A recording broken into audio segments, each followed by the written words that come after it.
Նրանտապանում հյուրընկալել եմ հայկական խորհուրդ հասարակական կազմակերպության փորձագետ, քաղաքագետ Ռոբերտ Ղևոնդյանին, պարոն Ղևոնդյան, շնորհակալ եմ հրավերն ընդունելու համար։ Մինչ ներքաղաքական իրադարձություններին կանդրադառնանք, փորձենք հասկանալ Թրամփի այցը Չինաստան ինչ նպատակ էր հետապնդում։ Ի դեպ Չինաստանից վերադառնալուց հետո նա հայտարարել է, որ իր երկօրյա այցը հսկայական հաջողություն է։ Նրա խոսքերով կողմերը հրաշալի առևտրային համաձայնություններ են ձեռք բերել, մասնավորապես էներգիայի եւ գյուղատնտեսության ոլորտում, նաեւ գիտենք, որ Պուտինի այցն է սպասվում Չինաստան, եթե չեմ սխալվում, այս շաբաթ։ Ընդհանուր առմամբ այս այցերի նպատակը որն է եւ դրա հնարավոր հետևանքը կամ ազդեցությունը մեր տարածաշրջանային իրադարձությունների վրա, եթե կա։ Գիտեք, հետևանքը կամ ազդեցությունը աշխարհակաղակական ուրեմն տեսանկյունից պետք է դիտարկել, բայց ես կարծում եմ սա հենց աշխարհակաղակական իրավիճակում միմյանց միջև ընդհանուր գծեր ճշտելու ինչ-որ տրամաբանություն ունի։ Այո, Տրամփը հայտարարում է համագործակցային մասին,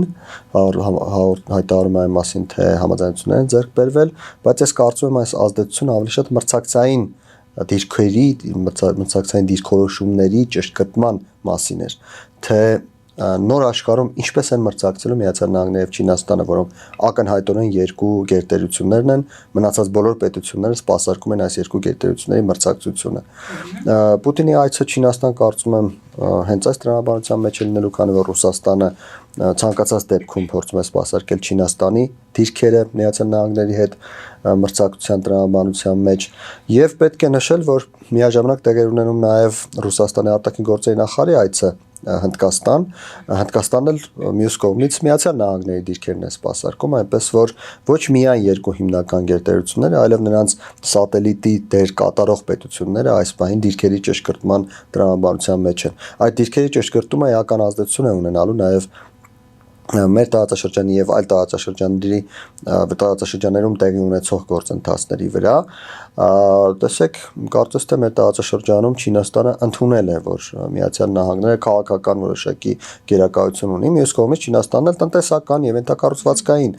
որոշակի գերակայություն ունի։ Այս առումով պետք է նշել, որ Ադրբեջանում եւ Վրաստանում տեղի ունեցող էական շինարարությունը, ենթակառուցվածքների զարգացումը եւ այլն, որտեղ Չինաստանը լուրջ մասնակցություն ունի, նաեւ հարաբերվում է Հայաստանում թրիպի տրամաբանության հետ, եթե Միացյալ Նահանգները եւ Չինաստանը համաձայնության են գալիս այս հիմնական հարցերում, որ մեկ ճյուղը, որը անցնում է Ադրբեջանով, Վրաստանով, դա Չինաստանինն է, այն մյուս ճյուղը, որը անցնում է Ադրբեջանով եւ Հայաստանով, գոնե Հայաստանի մասը դա թրիպն է, դա Միացյալ Նահանգներինն է, ապա կարծում եմ մեր տարածաշրջանում բոլոր գործընթացները այն տրամաբանության մեջ, ինչ տրամաբանությամբ մենք պատկերացնում ենք, տեղի կունենան։ Այսինքն մեզ նման պետությունների համար կարևոր է, որպեսզի լինի Չինաստան, ԱՄՆ համագործակցություն, երկխոսություն հնարավորինս եւ ոչ թե հակադրություն կամ Գիտեք, Չինաստանը եւ Միացյալ Նահանգները երկու տերություններ են այս պահին, կարելի է նշել, որ չկա այլ տերություն, որը կարող է համեմատվել այս երկուսի հետ, որոնք չեն կարող միմյանց հետ միայն հակադրվել կամ միայն համագործակցել։ Նրանք, ինչպես մենք ու Ադրբեջանը օրինակ մեր տարածաշրջանում, այնպես էլ Միացյալ Նահանգներն ու Չինաստանը աշխարհում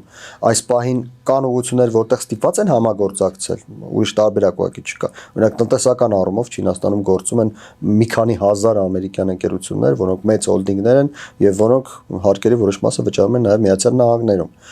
Նույնը հակառակ դեպքում Չինաստանը Միացյալ Նահանգներին ուրեմն արտահանում է Միացյալ Նահանգների բազմաթիվ ապրանքներ, որոնք Միացյալ Նահանգների շուկան շատ կարևոր է իր համար եւ որոնց կորստի դեպքում կամ այդ շուկայի կորստի դեպքում Չինաստանը էական խնդիրներ կունենա։ Եվ համագործակցությունը պարտադիր պայման է, բայց մրցակցությունն էլ պարտադիր պայման է, որովհետեւ եթե կա երկու ուժ, որոնք մեկը մյուսին համադրելի են,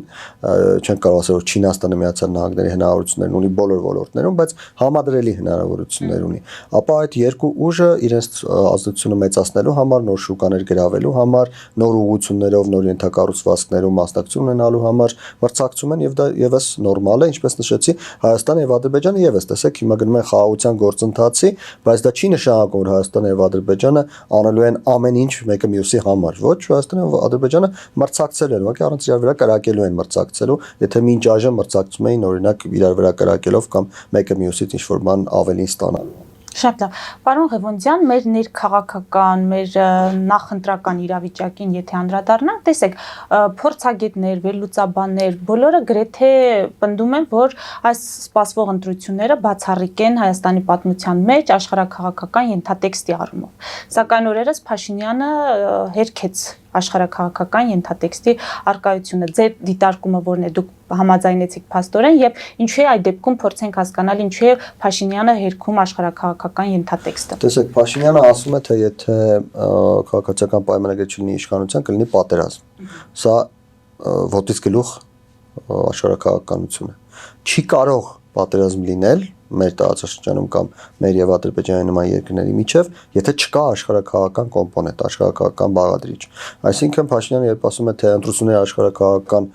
ենթատեքստ չունեն, դա հակասում է քաղաքացիական պայմանագրի չընտրվելու դեպքում պատերազմ լինելու թեզին։ Չի կարող այդպես լինել ուղղակի։ Այո, իսկապես ես համաձայն եմ, այս ընտրությունները շատ սուր աշխարհաքաղաքական ենթատեքստ ունեն, որովհետև սա ընտրությունները ժողովրդավարության եւ ավտորիտարիզմի միջև։ Եթե Հայաստանում հաղթում է ռուսամետ ցանկացած քաղաքական ուժ, Հայաստանը անկանգնում է ավտորիտարիզմի մեջ։ Ընդ որում շատ ավելի կոշտ եւ շատ ավելի բռնատիրական ուղղություն ունեցող ավտորիտարիզմի, քան եղել է մինչեւ 2018 թվականը, որովհետեւ 2018 թվականը հենց պատճառը նրա, որ ավտորիտարիզմը շատ սուր չէր, շատ կոշտ չէր եւ Հայաստանում հնարավորություններ կային որոշակի։ Նոր քաղաքական ուժը, որը կփորձի Հայաստանում ավտորիտարիզմ հաստատել, նա պիտի փակի այդ հնարավորությունների դաշտը, որ հետագայում նորից չկորցնի իշխանությունը, ինչպես 2018-ին կորցրեց Սերժ Սարգսյանը։ Այնպես որ սա իսկապես աշխարհաքաղաքականություն է, եթե առավել եւս հաշվի առնենք, որ այսօր աշխարհաքաղաքական հակամարտող կողմերից մեկը ժողովրդավարական դաշինքն է կամ ճամբարն է, մյուսը ավտորիտար դաշինքն է կամ ճամբարն է, մեկը Միացյալ Նահանգների գլխավորությամբ, մեկը Չինաստանի գլխավորությամբ։ Առավել եւս հաշվի առնելով, որ Հայաստանը կամ մեր տարածաշրջանը գտնվում է ոչ ուղիղ Չինաստանի ազդեցության տակ, այլ Չինաստանի սատելիտ Ռուսաստանի ազդեցության տակ, իսկ Ռուսաստանը շատ ավելի կոշտ ավտորիտարիզմ է, քան Չինաստանը, պետք է նշենք, որ սա ընտրություն է մեր պետության, պետականության լինել չլինելու մասին։ Իսկ դա աշխարհաքաղաքականությունը ինչպես ուզում է բնութագրել։ Այսինքն Փաշինյանի վերընտրվելու դեպքում բացառվում է, հա, որ մենք կշեղվենք այդ ժողովրդավարության ճանապարհից եւ կմոտենանք, որովհետև ներքին իրադարձությունների գնահատման առումով Փաշինյանի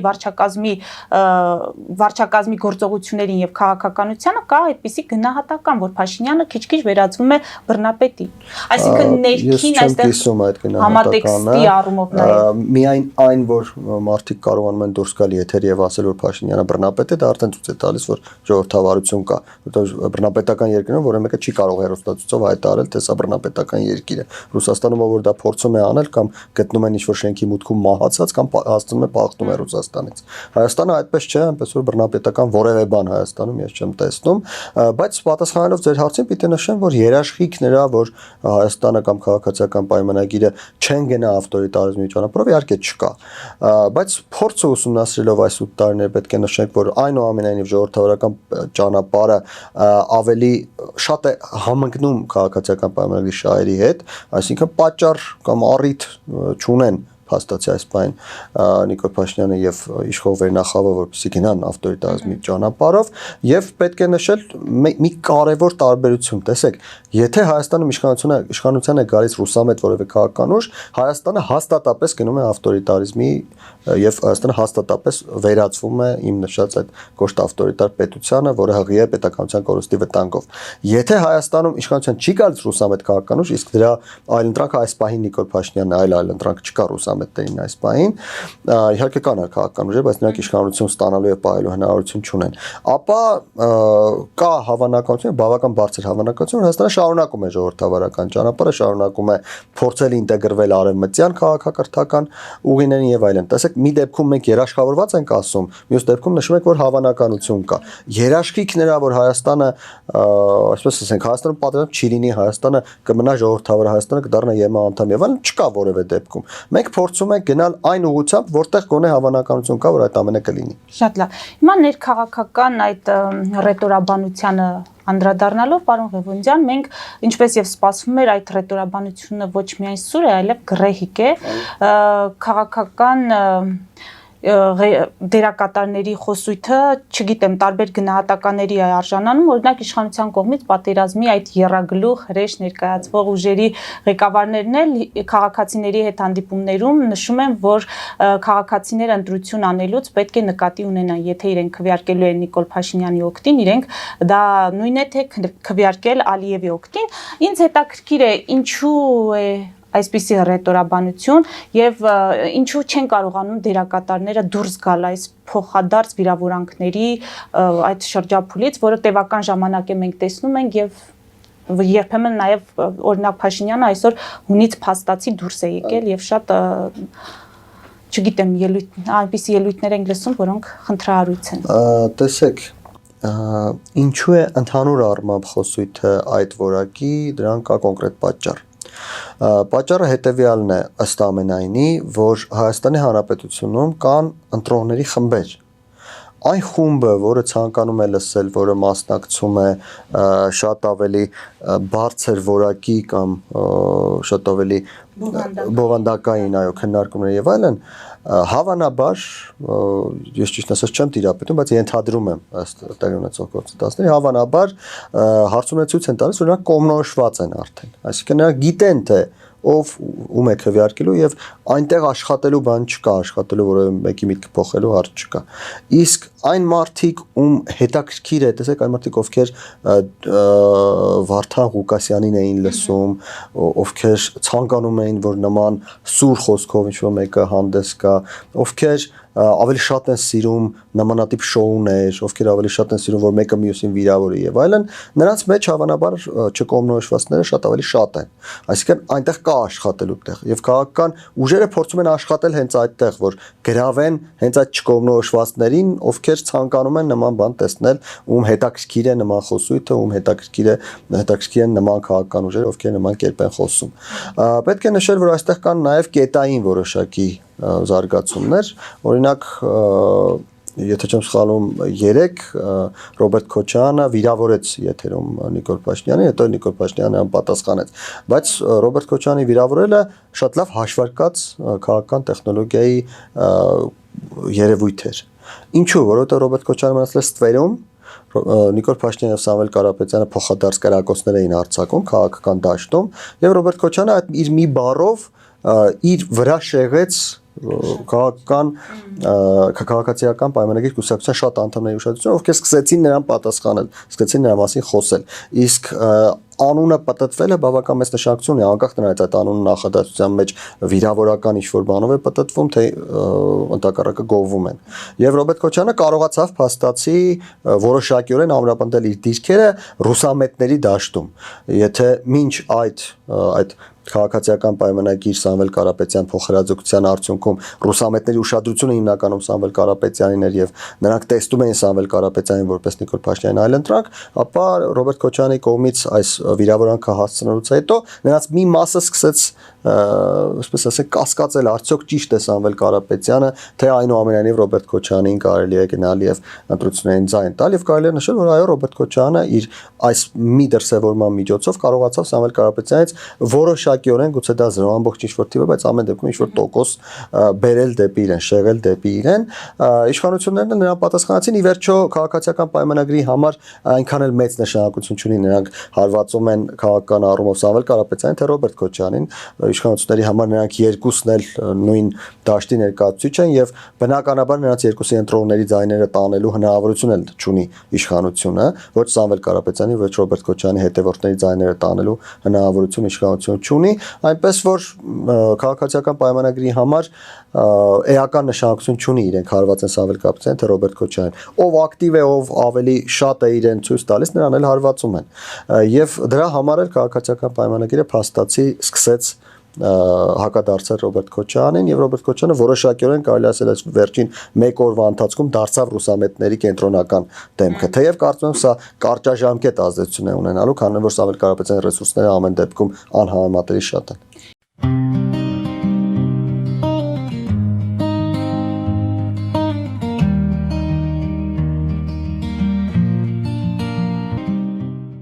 Ֆելիչե ժամանակակից ատամնաբուժական կլինիկա։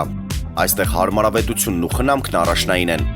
Այստեղ կիրառվում են ատամնաբուժական ամենաժամանակակից տեխնոլոգիաներ, ճշգրիտ ախտորոշում, արդյունավետ բուժում, նուրբ փորձառություն եւ անհատական մոտեցում։ Սկսած սովորական մանրուքներից մինչև առաջադեմ ընթացակարգեր, այստեղ դուք գտնվում եք բարձր որակավորում ունեցող եւ փորձառու ատամնաբուժական մասնագետների ձեռքերում։ Մեր բարեկամական եւ հյուրընկալ անձնակազմն այստեղ է յուրաքանչյուր այցը հաճելի դարձնելու համար։ Ֆելիչե, ձեր առողջ եւ ամենաերջանիկ շպիտը սկսվում է այստեղից։ Եկեք եւ բացահայտեք նորարարության փորձագիտության եւ կարեկցանքի կատարյալ համադրությունը։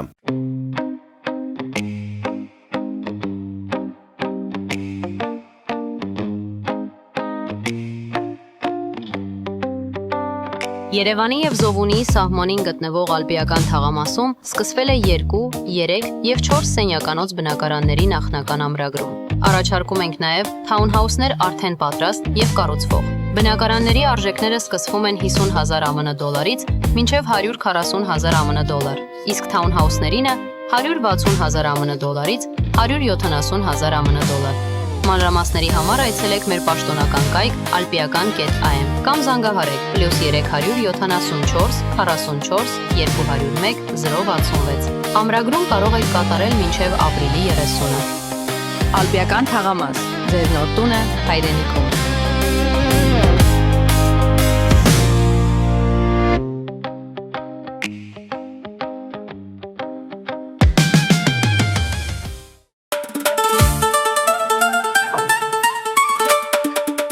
Երևանն եք ուղարկում։ Օթանավով։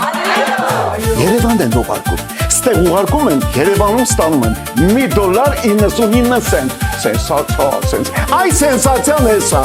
Ծրիա։ Իսկ ավտոմեքենաները կարող եք ուղարկել անհավատալի ցածր արժեքներով։ Նավով վճարում եք 1 արկղի համար, 2 արկղել անվճար։ Ասեք,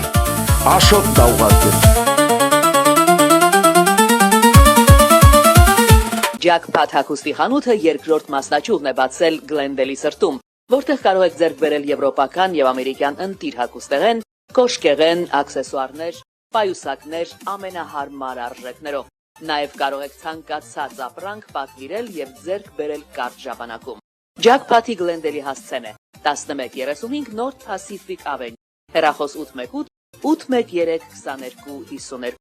Jackpot հագուստի լավագույն կենտրոնը Գլենդելում։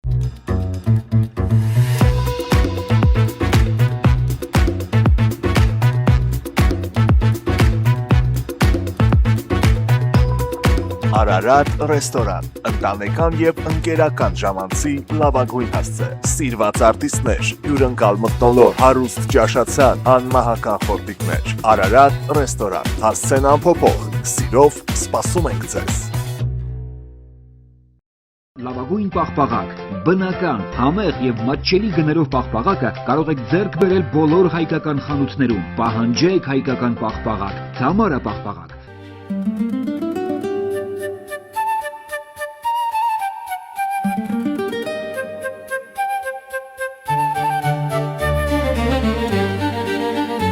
Նոյան տապան տպարան, Նոյան տապան հրատարակչություն, շարվածքից մինչև տպագրում, զանգահարեք, գրեք, այցելեք, միասին պատրաստենք ձեր գիրքը, ամսագիրը կամ թերթը, որտեղ նշվելու է, տպագրված է Նոյան տապանում։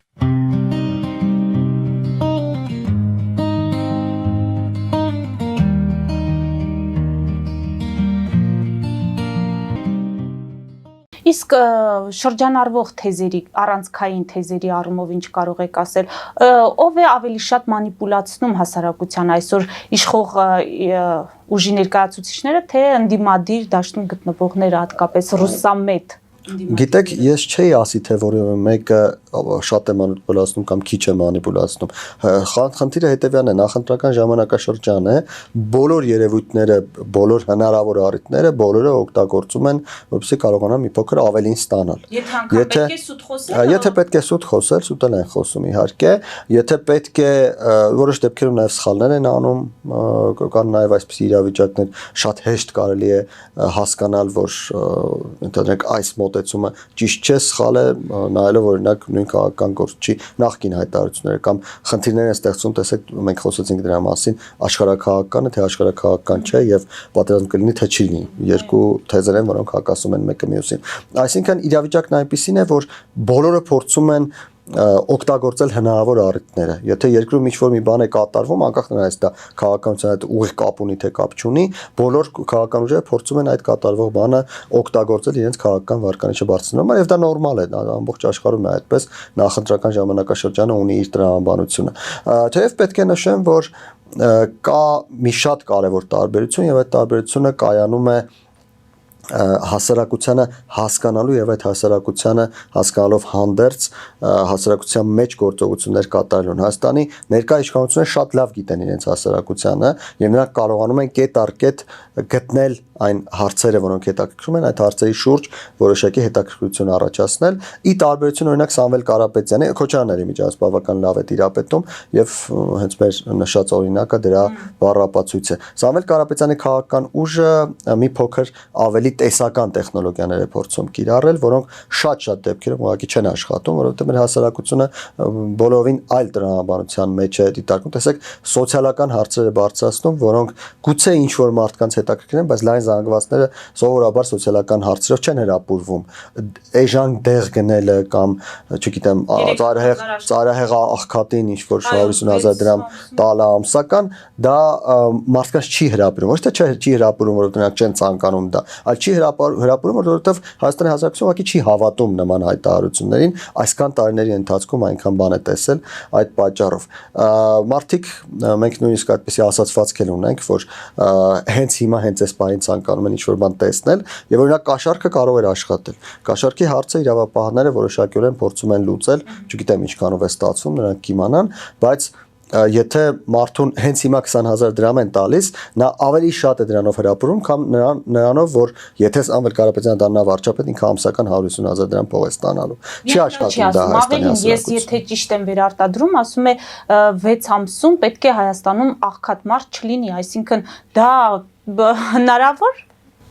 հայտարարություն է, եթե անգամ մեծ ցանկություն լինի եւ ռեսուրսներն էլ ունեն սպասարկելու։ Հենց դա եմ ասում, այդ պոպուլիստական հայտարարությունները չեն գրավում Հայաստանի հասարակությանը։ Ռուսաստանում դա գուցե աշխատի։ Ես այդպես փայլուն չեմ տիրապետում Ռուսաստանի հասարակության տրամաբանությանը, բայց գուցե դա աշխատում է այնտեղ, որ փորձում են ռուսամետները դա օգտագործել, հատկապես Սամվել Կարապետյանը, որի